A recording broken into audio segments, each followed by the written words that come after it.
ہماری کرکٹ کی بربادی کا ذمہ دار کون ہے؟ صرف ایک شخص جس کا نام ہے شاہد خان آفریدی. یہ شخص جو تھا، اس شخص کی وجہ سے ہماری کرکٹ برباد ہو گئی. اب آپ مجھ سے سوال پوچھئے کہ جی انڈیا کے ساتھ جو ہے، انڈیا کے پاس اچھے بیٹسمین کیوں آتے ہیں یا ہمارے پاس اچھے فاسٹ بالرز کیوں آتے ہیں؟ اس کی ایک مین وجہ ہے کہ انڈیا نے ایک اپنا گاڈ فادر بنایا سنیل گواسکر کو، جو کہ ٹیکنیکلی بڑی ساؤنڈ آدمی تھا. اس کو دیکھے ٹنڈولکر بنا، جو کہ اور انہوں نے ٹنڈولکر کو اپنا الٹیمیٹ ہیرو بنا دیا، اور اس کے بعد وراٹ کوہلی اور so and so and so and so. ہم نے عمران خان کو اپنا فاسٹ بالنگ کا ایک آئیکن بنایا، اور اس کے بعد دیکھ لیجئے آج بھی گرتے پڑتے برے حالات میں بھی آپ کے پاس شاہین آفریدی 19 سال کا بچہ یہ کر رہا ہے. ہمارا پرابلم کیا ہے؟ ہم نے کرکٹ کا لاسٹ 20 ایئرز میں ایک ایسے شخص کو کرکٹ کا ہیرو بنا دیا جسے ہم کرکٹ کی زبان میں دڑا کہتے ہیں. جے آفریدی چلیا، اگر آفریدی چلا. اور بھائی کرکٹ میں جے وے نہیں ہوتا، اگر مگر نہیں ہوتا. آپ ہیرو بناتے انضمام کو، آپ ہیرو بناتے یونس خان کو، آپ ہیرو بناتے محمد یوسف کو. پرابلم کیا آیا کہ ہم نے ایک 37 بالز کے اوپر کرکٹ میں جب سینچری ہوئی، وہ کرکٹ کی خدمت نہیں تھی، وہ ایک کرکٹ کا برا دور شروع ہو گیا. میں شاہد آفریدی کے اگینسٹ نہیں ہوں، وہ بہت اچھے انسان ہوں گے کیونکہ میں ان سے کبھی ملا نہیں. میں ایک انالیسس اپنا یہ دے رہا ہوں کہ ہم نے ایک ایسے کرکٹ کو اپنا کرکٹ ہیرو بنا دیا جو کہ شاید اتنا بڑا بہت اچھا انسان ضرور ہوگا لیکن وہ بہت اچھا کرکٹر نہیں تھا. اس لیے اب ہمیں اپنی کرکٹ کو عرصے نو سے ترتیب دینے کی ضرورت ہے. آپ کلب کرکٹ میں چلے جائیں، کسی بچے کا بلہ سیدھا نہیں ہے. ہر بچہ جو ہے ایک اوور میں 4 چھکے مارنے کی کوشش کرتا ہے. کیوں؟ شاہد آفریدی. بھائی یہ کرکٹ نہیں ہے. آج سے تقریباً کوئی ہفتہ 10 دن پہلے کی بات ہے کہ EPK میں ایک اپنے شوبز کے حوالے سے کچھ انٹرویو دینے کے لیے آیا. تو ہمارے پروڈیوسر ہیں، انہوں نے وہ میرے بارے میں، میرا کرکٹ پیشن کے بارے میں جانتے ہیں. انہوں نے مجھ سے ایک سوال کیا، اس سوال کے جواب میں نے ایک اپنا ویو پوائنٹ جو ہے وہ بیان کیا، اور وہ ایک ویڈیو آپ نے دیکھی اور آپ نے وائرل ہو گئی وہ ویڈیو. اور وہ شاہد خان آفریدی خان صاحب کے سٹائل آف کرکٹ کے اوپر میں نے بات کی. تو اب تک اس ویڈیو نے تقریباً 1.9 ملین یعنی کہ 19 لاکھ لوگوں نے اس ویڈیو کو دیکھا، اور تقریباً 27,000 کے قریب اس کی لائکس ہیں، اور 14,000 کے قریب اس کے کامنٹس ہیں، اور 11,000 جو ہیں اس کے شیئرز لوگوں نے شیئر کیا اس کو. اب یہ 14,000 کے کامنٹس میں اگر آپ دیکھا جائے تو اس میں تقریباً کچھ 12,500 کامنٹس ایسے ہیں جو کہ اس پوائنٹ آف ویو کے جو میں نے بیان کیا اس کے حق میں، اور 2,500 کے قریب کچھ ایسے لوگ ہیں جن کو میری بات سے اختلاف ہوا. اور اس 2,500 میں سے بھی کچھ لوگ ایسے ہیں جنہوں نے بہت اچھے الفاظ میں اور ایک اچھے طریقے سے مجھ سے اختلاف کیا، لیکن کچھ لوگ ایسے ہیں جو کہ مجھے لگا کہ وہ شاہد خان آفریدی صاحب کے ڈائی ہارڈ فینس ہیں. ان کو میری بات بہت بری لگی اور انہوں نے بہت ہی ابیوزنگ لینگویج بھی استعمال کی. اور ان کو پڑھنے کے بعد مجھے ایسا لگا کہ یار میں دیکھوں کہ صحیح شاید میری طرف سے میں نے کوئی غلط کر دیا ہو. تو مجھے ایسا لگا کہ شاید میں نے کوئی ایسا لب و لہجہ استعمال کر لیا جو ان کو زیادہ برا لگا. خدا گواہ ہے کہ میرا مقصد شاہد خان آفریدی صاحب کی ذات کے اوپر اٹیک کرنا نہیں تھا. میں صرف ان کی سٹائل آف کرکٹ کے بارے میں بات کر رہا تھا. اس انٹرویو میں بھی میں نے یہ کہا کہ شاہد خان آفریدی بہت اچھے انسان ہیں.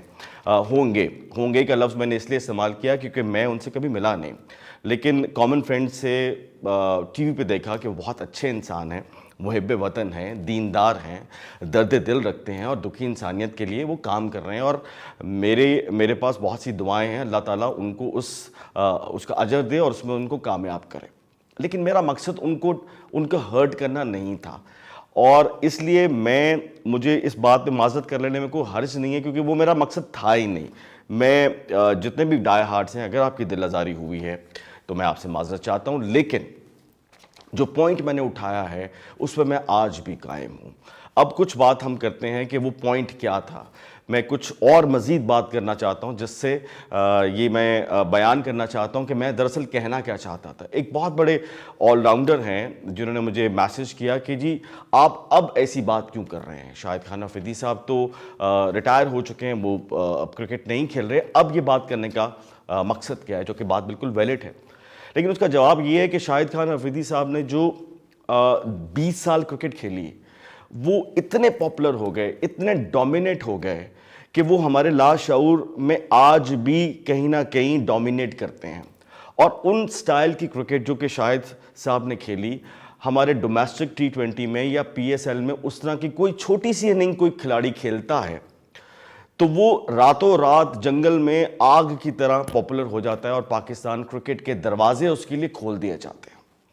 جس کی زندہ مثال یہ ہے کہ ابھی ہم نے ODI میں اس سٹائل آف کرکٹ کھیلنے والے کے 2 ایسے بیٹسمین کو فٹ کرنے کی کوشش کی اور ان میں سے ایک بیٹسمین نے ہمیں ایک جو ہے چیمپئنز ٹرافی کے فائنل میں سینچری کر لی اور اس کے بعد ہم نے 2 سال اس کو مسلسل کرکٹ کھلائی. اور آج کیا انٹرنیشنل اور کیا ڈومیسٹک جتنے بھی ایکس ٹیسٹ پلیئر ہیں سب کی متفقہ رائے ہے کہ فخر زمان کو اپنی ٹیکنیک پہ کام کرنے کی بہت زیادہ ضرورت ہے. دیٹ مینس کہ ہم نے 2 سال پھر ضائع کر دیے. آج 2 سال کھلانے کے بعد 2 سال انویسٹ کرنے کے بعد پھر ہم اس سوچ میں پڑے ہوئے ہیں کہ اب ہم کیا کریں. آصف علی جو کہ T20 کے نہایت ہی فخر زمان بھی آصف علی بھی T20 کے بہترین پلیئر ہیں لیکن وہ ODI کے لیے ان کی ٹیکنیک جو ہے وہ ODI کے لیے فٹ نہیں ہے. آج یہ بات کرنے کا مقصد یہ تھا کہ وہ جو ہم نے 20 سال جس سٹائل آف کرکٹ کو کھلایا آج ہم پھر اسی کو جو ہے نا کھلانے کی کوشش کر رہے ہیں جو کہ میری ناقص رائے میں غلط بات ہے, ٹھیک بات نہیں ہے. پھر شاہد خان افریدی صاحب کے آنے سے پہلے جو تھا سٹرائک ریٹ کا کوئی چکر نہیں تھا. اگر آپ کو یاد ہو ویون رچرڈ کے زمانے میں سٹرائک ریٹ نہیں ہوتا تھا, جاوید میاں-داد کے زمانے میں سٹرائک ریٹ نہیں ہوتا تھا. یہ سٹرائک ریٹ آیا بہت بعد میں اور اس سٹرائک ریٹ یعنی کہ جو ابو 100 سے زیادہ سٹرائک ریٹ پہ کھیلتے ہیں ان کی وجہ سے جو 100 سے نیچے سٹرائک ریٹ پہ کھیلتے ہیں ان پہ پریشر آتا ہے. اور اس سٹرائک ریٹ کے چکر میں ہم نے 2 ایسے ٹیکنیکل ساؤنڈ پلیئر, محمد یوسف صاحب نے اس پلیئر کے بارے میں کہا تھا کہ اگر آپ 10 دفعہ بھی یہ صفر پہ آؤٹ ہو آپ اس کو کھلائیں کیونکہ یہ اتنا ٹیکنیکل ساؤنڈ پلیئر ہے. وہ ہے اسد شفیق. ویئر از اسد شفیق؟ آپ کسی سے بھی پوچھ لیں, کسی انٹرنیشنل ایکسپرٹ سے پوچھ لیں, اسد شفیق کی ٹیکنیک جیسا بیٹسمین ریسنٹ پاس میں ہم نے پروڈیوس نہیں کیا. لیکن کہاں ہے وہ؟ اظہر علی جو کہ ٹیکنیکلی بہت ہی ساؤنڈ پلیئر تھے لیکن کیا یہ دونوں 100 کے سٹرائک ریٹ سے نیچے کھیلتے تھے؟ اس پہ آپ نے ان دونوں پہ اتنا پریشر ڈالا کہ آج وہ ٹیم سے باہر ہیں. تو میرا کہنے کا مقصد صرف اتنا تھا کہ ہمیں right person for right job جو ہے وہ تلاش کرنے کی ضرورت ہے. دوسرا کچھ میں ایک آدھی اگزامپل کچھ اور دینا چاہتا ہوں کہ جس سے میری بات کا جو ہے میں بھی اس میں وزن آئے. مثال کے طور پہ اگر 10 رن ایک اوور میں چیز کرنے ہوں, 8 وکٹیں آپ کی گر گئی ہیں, لاسٹ اوور ہے اور آپ نے 10 رن چیز کرنے ہیں. ایک انضمام الحق سٹائل کا یہ میتھڈ کے پلیئر ہیں جو انضمام کو فالو کرتے ہیں اور ایک شاہد خان افریدی صاحب کے میتھڈ کو فالو کرتے ہیں. دونوں کو اگر ہم یہ سچویشن دیتے ہیں کہ بھائی آپ نے ایک اوور میں 10 رن چیز کرنے ہیں, جو انضمام سٹائل کے کرکٹ کو فالو کرتے ہیں وہ 10 رن جو ہے 4 سے 5 بالوں پہ پورا کرنے کی کوشش کریں گے اور اس میں وہ سیف رہیں گے. اور جو شاہد خان افریدی صاحب کے سٹائل آف کرکٹ کو فالو کریں گے وہ 2 بالوں پہ جو ہے وہ کرکٹ وہ ٹارگٹ چیز کرنا چاہیں گے اور اس میں اکثر ہم نے دیکھا ہے کہ آؤٹ ہونے کے چانسز جو ہیں وہ بہت زیادہ ہیں. اچھا, اس کے علاوہ بہت سے لوگوں نے یہ کہا, جو اب میں کچھ بات کر لیتا ہوں ان لوگوں کی جنہوں نے مجھ پہ تنقید کی. بہت سے لوگوں نے یہ کہا کہ بھائی شاہد خان افریدی کی پاپولیرٹی بہت زیادہ ہے, شاید میں پاپولیرٹی حاصل کرنے کے لیے میں نے ایسی ویڈیو بنائی. اس میں کوئی شک کی بات نہیں ہے, شاہد خان افریدی کی پاپولیرٹی میرے مقابلے میں تو بے پناہ زیادہ ہے. اگر وہ فٹ بال ہیں تو میں مٹر کا دانہ ہوں پاپولیرٹی کے حساب سے. لیکن یہ کہاں لکھا ہے بھائی کہ مٹر کے دانے کے پاس اپنی کو رائے نہیں ہو سکتی یا وہ اس رائے کا اظہار نہیں کر سکتا؟ میں نے صرف اس رائے کا اظہار کیا ہے.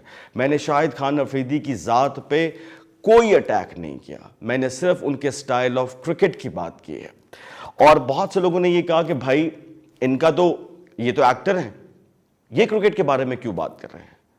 تو اس بارے میں میں صرف یہ عرض کرنا چاہتا ہوں کہ کہتے ہیں کہ پاکستان کی بلڈ میں ہے cricket, we are the cricketing nation, cricket ہماری بلڈ میں ہے. اس کا مطلب یہ ہے کہ کرکٹ جو ہے صرف 200-250 جو انٹرنیشنل پلیئرز ہیں ان کی اماج گاہ نہیں ہے. جو یہ انفراسٹرکچر ہے, لاکھوں لوگ کرکٹ کھیلتے ہیں اور لاکھوں لوگ آئیڈلائز کرتے ہیں اور انٹرنیشنل کرکٹ کھیلنا چاہتے ہیں لیکن کامیاب نہیں ہوتے. تو کیا ان لاکھوں لوگوں کو کرکٹ جو کھیلتے ہیں کیا ان کو کرکٹ کے بارے میں پتہ نہیں ہے؟ میں ان لاکھوں لوگوں میں سے ایک ہوں. اور ابھی ریسنٹلی میں نے جو ہے پاکستان میں بیسٹ جو ہے وہ ویٹرن کرکٹ لیگ ہوتی ہے, عاشق حسین قریشی صاحب اس کو سپروائز کرتے ہیں, تو وہ کرکٹ میں نے ابھی ریسنٹلی 3 سال اپنی ایک ٹیم بنائی آشیانہ بوائز کے نام سے, اور میں نے جتنے بھی ایکس ٹیسٹ پلیئرز ہیں جن میں سلیم ملک صاحب ہیں, سلیم الہی صاحب ہیں, اس طرح کے جتنے بھی پلیئرز ہیں فرسٹ کلاس, ان کے ساتھ کرکٹ کھیل لی, اور میں نے کلب کرکٹ کو بہت قریب سے دیکھا, اور میں نے بہت قریب سے بربادی دیکھی اپنے کلب کرکٹ کی. جب بہت دل دکھتا ہے جس وقت وسیم اکرم جیسا لیجنڈری پلیئر جو کہ صدیوں میں پیدا ہوتے ہیں, جب وہ یہ کہتے ہیں کہ why Pakistan not producing a good batsman. بھائی اس کا کوئی جواب تو ہوگا, اس کا کوئی ریزن تو ہوگا. میں یہ نہیں کہہ رہا میں جو ریزن بیان کر رہا ہوں وہی سب سے بڑا ریزن ہے, لیکن جتنے بھی ریزنز ہیں جن کو ہم نے دور کرنا ہو سکتا ہے ان میں سے ایک ریزن یہ بھی ہو, تو اس پہ بھی ذرا غور کر لیا جائے. یہ وہ چند باتیں تھیں جو میں گزارش کرنا چاہتا تھا آپ کو. اور پھر آپ یہ دیکھیے کہ اگر ہم انڈیا کے ساتھ کمپیریزن کر لیتے ہیں, ایک اور آپ کو میں مثال دیتا ہوں سمجھانے کے لیے. دیکھیے جب ہم سیمی فائنل ہم نے ہارا ابھی ورلڈ کپ کا, تو ہم بڑے بے چین تھے. سیمی فائنل میں جب ہم نے نہیں کوالیفائی کیا, پھر انڈیا سیمی فائنل ہارا, تو ہم بڑے سکون میں آ گئے کہ بس جی اب ہم فائنل انجوائے کریں, کیونکہ انڈیا کے ساتھ ہمارا بہت زیادہ لینا دینا ہے. اب ہم دیکھتے ہیں کہ ہوا دراصل کیا. دیکھیے ماضی میں تھوڑا چلتے ہیں. اگر انڈیا کے پاس سنیل گواسکر صاحب تھے تو ہمارے پاس جو تھے جاوید میاں-داد تھے. اگر ان کے پاس سورو گنگولی تھے تو ہمارے پاس سعید انور تھے. اگر ان کے پاس ڈریوڈ تھے تو ہمارے پاس یونس خان تھے. اگر ان کے پاس ٹنڈولکر تھے تو ہمارے پاس انضمام الحق تھے. اگر ان کے پاس لکشمن تھے تو ہمارے پاس محمد یوسف تھے. اگر ان کے پاس کوئی اور ٹیکنیکل پلیئر تھے تو ہمارے پاس مصباح تھے.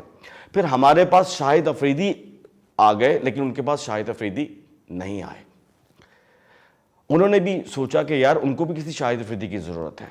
انہوں نے یوسف پٹھان جیسے کچھ ٹرائی کیے, لیکن بہت جلد ان کو پتہ لگ گیا کہ نہیں, ان کو جڈیجہ چاہیے, ان کو ایم ایس دھونی چاہیے, اس جیسے فنیشر چاہیے جو کہ اکارڈنگ ٹو دا سچویشن جو ہے وہ میچ کو فنش کریں. اب آپ دیکھیے کہ وہاں پھر وہی بات کہ انہوں نے ٹنڈولکر کو آئیڈلائز کر کے اپنی کرکٹ اپنی بیٹنگ کو بہت سٹرونگ کر لیا, اور ہم جو ہے وہ شاید ویسا نہ کر سکے. اچھا مثال کے طور پہ اگر ہم یہ دیکھیں کہ کیا صرف شاہد صاحب کی جو سٹائل آف کرکٹ تھی یا جو کہ hard hitting style of cricket تھی, کیا اس کو صرف پاکستان نے افیکٹ کیا؟ کیا دنیا کی دوسری ٹیموں نے بھی اس پہ افیکٹ کیا؟ ایک زمانہ تھا جس وقت ویسٹ انڈیز کو ہرانا جو تھا ایک خواب تھا.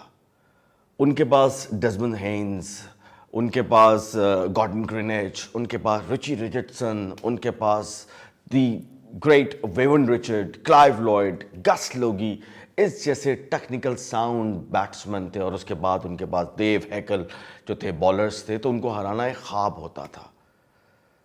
وہ خواب چکنا چور ہو گیا جس وقت ویسٹ انڈیز کی کرکٹ میں کرس گیل کی انٹری ہوئی.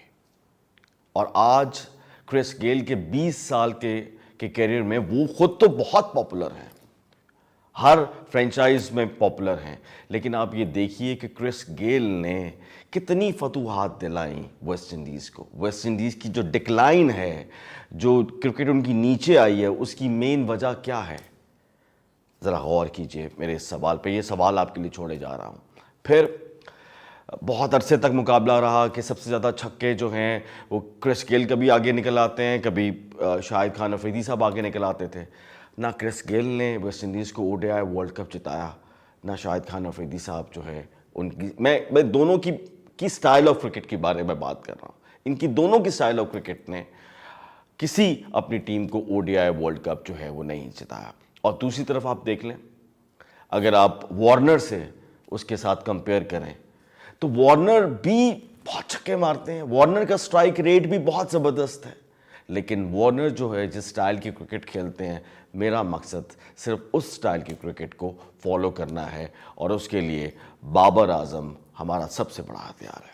اور اس کے ساتھ ایک اور ہماری ہمسایہ ملک کی ٹیم افغانستان, جن کے پاس سب کی متفقہ رائے ہے کہ بہت ہی زبردست top class world class spinner ان کے پاس تھے. ان کا پرابلم کیا تھا؟ ان کا پرابلم یہ ہے کہ سارے کے سارے بیٹسمین جو ہیں وہ اسی میتھڈ سے کرکٹ کھیلتے ہیں. اگر وہ اس میتھڈ سے کرکٹ نہ کھیلتے اور وکٹ پہ سٹے کر کے جو ہے وہ اپنی کرکٹ کو فنش کرتے تو ہو سکتا تھا وہ انڈیا جیسی ٹیم کو بھی ورلڈ کپ میں ہرا دیتے اور ہمیں بھی اور ٹف ٹائم دیتے. کچھ بھی ہو سکتا تھا. اس ٹیم کا پرابلم کیا ہے؟ اس ٹیم کا پرابلم بھی یہی ہے کہ ان کے بیٹسمین ٹکتے ہی نہیں ہیں. پتہ نہیں کیا ہوتا ہے ان کو, اور وہ ایک ہی اوور میں سارا میچ ختم کرنے کی کوشش کرتے ہیں. سو آپ یہ دیکھیں کہ جہاں جہاں یہ style of cricket O D I میں پینیٹریٹ کرے گی وہاں پہ پرابلمس آئیں گے. اور پھر مجھے ایسا لگتا ہے کہ شاہد خان افریدی صاحب کی جو کرکٹ تھی وہ وقت سے پہلے پاپولر ہوگی. T20 تو آج آیا, 5-7-8 سال ہوئے ہیں, لیکن شاہد صاحب نے اس سٹائل کی کرکٹ جو ہے ایک دہائی پہلے سے کھیلنی شروع کر دی تھی, اور ہم یہ کہہ سکتے ہیں کہ وہ موجد ہیں اس سٹائل آف کرکٹ کے. سو T20 میں یہ سوٹ کرتا ہے لیکن او ڈی آئی میں نہیں, ٹیسٹ کرکٹ میں نہیں. اب کنکلوژن کیا ہے؟ ہمیں کرنا کیا چاہیے؟ بہت عرصے کے بعد ہمیں ایک ٹیکنیکل ساؤنڈ پلیئر ملا ہے جس کا نام ہے بابر اعظم. ہمیں چاہیے کہ ہم بابر اعظم کو اپنا ایک الٹیمیٹ ہیرو بنا لیں, اس کو کمرشلز دیں. میں بابر کی وہ اس کے لیے طرفداری نہیں کر رہا, لیکن میرا مقصد ہے کہ آپ اس ٹیکنیکل بچے کو اپنا الٹیمیٹ ہیرو بنائیے. پھر دیکھیے 5-6 سال بعد, 4 سال بعد کتنے ساؤنڈ پلیئر جب وہ بابر اعظم کو کاپی کریں گے جس طرح وہ کرکٹ کھیلتا ہے. کیونکہ بابر اعظم جو ہے وہ او ڈی آئی میں تو سکور کر ہی رہا ہے, وہ T20 کا دنیا کا نمبر 1 بیٹسمین ہے. تو ہمیں چاہیے کہ ہم بابر اعظم کو آئیڈلائز کر کے اس کو ہیرو بنا کے اپنی آئندہ آنے والی نسل کو جو ہے وہ ساؤنڈ کرکٹ کی طرف لے کے جائیں. اور T20 میں یہ سب چلتا ہے. T20 میں فخر زمان بہت بڑے پلیئر ہیں, آصف علی بہت بڑے پلیئر ہیں. تو میرا کہنے کا بھائی صرف یہ مقصد تھا کہ میں اپنی بات ختم کرنے سے پہلے ایک دفعہ پھر آپ سے یہ کہنا چاہتا ہوں کہ میں شاہد خان افریدی صاحب کی ذات پہ اٹیک نہیں کر رہا تھا. مجھے صرف ان کے سٹائل آف کرکٹ پہ میں نے بات کی ہے, اور اگر کسی کی بھی دل آزاری ہوئی ہے تو میں اس پہ معذرت چاہتا ہوں. میرا مقصد جو ہے وہ پاکستان کی کرکٹ کے بارے میں بات کرنا ہے. اور یہ بڑی حوصلہ افزا بات نکل آئی ہے کہ ہمیں اندازہ نہیں تھا کہ اتنی وائرل ہو جائے گی اور آپ اتنے اس کو شیئر کریں گے اور اتنا اس پہ کامنٹ کریں گے. تو اگر آپ نے اس ویڈیو پہ بھی اسی طریقے سے کامنٹ کیا جو کہ ہمیں انتظار ہوگا, تو غائب ہے آپ سے کرکٹ کے بارے میں بات چیت ہوتی رہے گی. تو میں بھی, کیونکہ کرکٹ جو ہے ایک ہمارا پیشن ہے, کرکٹ ہمارا ایک جنون ہے. جب کرکٹ میں کامیابی ملتی ہے تو ہمیں ایک حقیقی خوشی ملتی ہے. اگر یہ فائنل ہم جیت لیتے یا ہم سیمی فائنل کھیلتے ہیں ورلڈ کپ کا, تو یہ جو پاکستان کے ملکی حالات ہیں اس میں ایک بوسٹنگ کا بہت بڑا ٹیکہ لگنا تھا جو کہ ہم نے مس کر دیا. لیکن کوئی بات نہیں, ہماری ٹیم میں اتنا دم ہے. اپنی ٹیم کے جنون بچوں کو سپورٹ کیجئے, بابر اعظم کو سپورٹ کیجئے. پھر آپ یہ دیکھیے کہ ہم تنقید پہ کس پہ کر رہے ہیں؟ امام الحق پہ, جو 50 کی ایوریج سے کرکٹ کھیل رہا ہے, 50 کی ایوریج سے, جس نے آسٹریلیا کے خلاف جو ہے وہ سینچری کی, انگلینڈ کے خلاف سینچری کی. اب اس کے خلاف ہو رہے ہیں. کس لیے؟ کہ جسٹ وہ بیکاز وہ امام الحق صاحب کا بھتیجا بھانجا ہے, صرف اس لیے نہیں. وہ ایک ٹیکنیکلی طور پہ ساؤنڈ پلیئر ہے, اور اس کا پرابلم کیا ہے, 30-40 سکور کے بعد ایک دم خط چڑھتا ہے, ڈم چھکا مارنے کے لیے وہ جاتا ہے. اچھا, ایک اور لائٹ سی آپ کو اگزامپل دیتا رہا ہوں. شاہد خان افریدی سٹائل کے کرکٹر نے سلیم الہی, ظہور الہی بہت اچھا کٹ کھیلتے تھے. ان کے پاس وہ گئے اور ان سے کہا کہ بھائی آپ کی کٹ بڑی مشہور ہے, مجھے ذرا کٹ تو سکھائیے. انہوں نے کہا کہ رہنے دیجیے, یہ آپ کے بس کی بات نہیں ہے. نے کہا جی کیوں, میرے بس کی بات کیوں نہیں ہے؟ انہوں نے کہا کٹ زمین پہ کھیلی جاتی ہے, آپ ہوا میں کھیلتے ہیں, آپ جا کے گولف کھیلیے, کیونکہ گولف جو ہے وہ پہلی شاٹ اس کی ہوا میں کھیلی جاتی ہے. تو یہ ایسے میں نے لائٹر نوٹ پہ ایک بات کر دی ہے. میرا مقصد بھائی, شاہد خان افریدی بہت بڑے سیلیبریٹی ہیں پاکستان کے, اور بہت بڑے ہیرو ہیں پاکستان کے. ان کی پاپولیرٹی بہت بڑی ہے, اس میں کوئی شک و شبہ کی بات نہیں ہے. اللہ تعالیٰ نے ان کو بہت عزت دی ہے. تو میں ایک دفعہ پھر ان کے فینس سے, جو ڈائی ہارڈ فینس ہیں, اور میں چاہوں گا کہ اس ویڈیو کے بعد مجھے گالیاں دینی جو ہیں وہ جو 2500 لوگ ہیں وہ کچھ کم کر دیں گے اور میری بات کو سمجھنے کی کوشش کریں گے. اختلاف کرنے کا حق آپ کو بھی ہے, آپ ضرور اختلاف کیجئے, لیکن پاکستان کی کرکٹ کے لیے آواز بلند کیجئے تاکہ ہماری کرکٹ جو ہے وہ صحیح معنوں میں, جس طرح عمران خان صاحب نے ریسنٹلی کہا ہے کہ وہ کرکٹ کو اب ٹھیک کریں گے, اور انشاءاللہ پاکستان کی کرکٹ جو ہے وہ ٹھیک ہوگی. پاکستان زندہ باد, پاکستان کی کرکٹ پائندہ باد. بہت شکریہ آپ کا.